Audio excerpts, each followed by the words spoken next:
ఈరోజు మరి కేటీఆర్ గారి పైన మాటల దాడి కానీ అదేవిధంగా హరీష్ రావు గారి క్యాంప్ హౌస్ పైన దాడిని కానీ మేము తీవ్రంగా ఖండిస్తూ ఉన్నాం.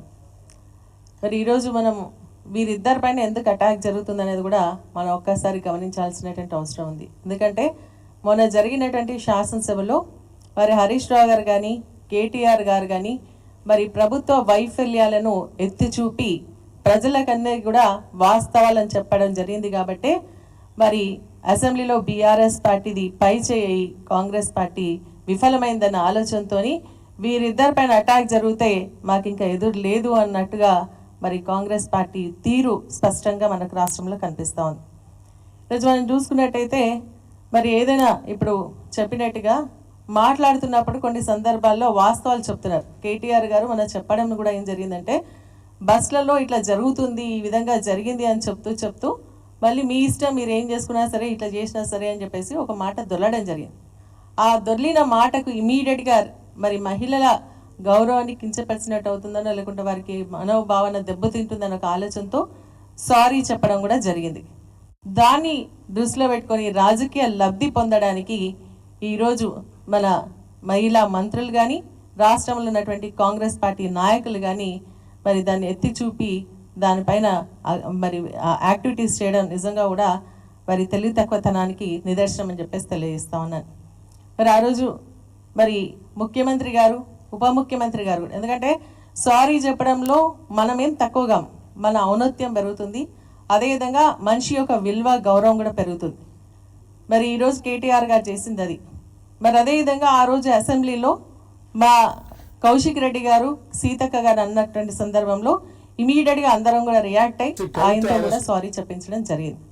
కానీ ఈరోజు ముఖ్యమంత్రి గారు కానీ ఉప ముఖ్యమంత్రి గారు కానీ దానికి మరి రియాక్ట్ అయ్యి మమ్మల్ని ఏ విధంగా అగౌరవపరిచిందో అందరూ చూడడం జరిగింది.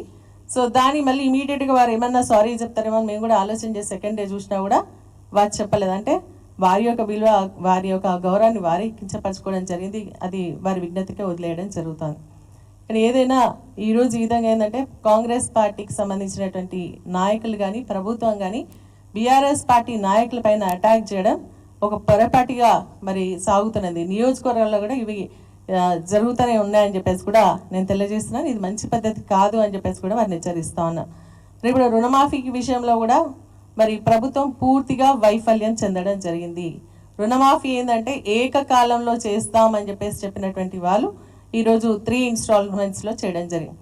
మేడిపండు పైన చూడడానికి ఎంత బాగుంటుందో ఈరోజు మరి కాంగ్రెస్ పార్టీ రుణమాఫీ కూడా అదే విధంగా ఉంది. ఎందుకంటే మేడిపండు పైన ఉన్నట్టుగా లోపల అన్ని లుసగలే. మరి రైతులందరూ కూడా ఇబ్బంది పడతా ఉన్నారు. మీరు రుణమాఫీ అని చెప్పినారు, మరి 1,00,000 లోపు అన్నారు. 1,00,000 లోపు రైతుల నుంచి ఎన్ని అప్లికేషన్స్ వచ్చినాయి మీరు చెప్పాల్సినటువంటి అవసరం ఉంది. అదేవిధంగా 1,50,000 అన్నారు, ఇప్పుడు 2,00,000 అంటున్నారు. 3 డేస్ అవుతుంది. ఆగస్ట్ 15th రోజు మేము మొత్తం కూడా రుణమాఫీ చేస్తామని చెప్పేసి చెప్పిండ్రు. కానీ ఇంతవరకు ఈ లిస్టులు బయటికి రాలేదు. వచ్చిన వారికి కూడా మరి బ్యాంక్ అకౌంట్స్లో డబ్బులు ఇంతవరకు కూడా జమ చేయలేదన్న విషయం అందరికీ తెలిసిందే.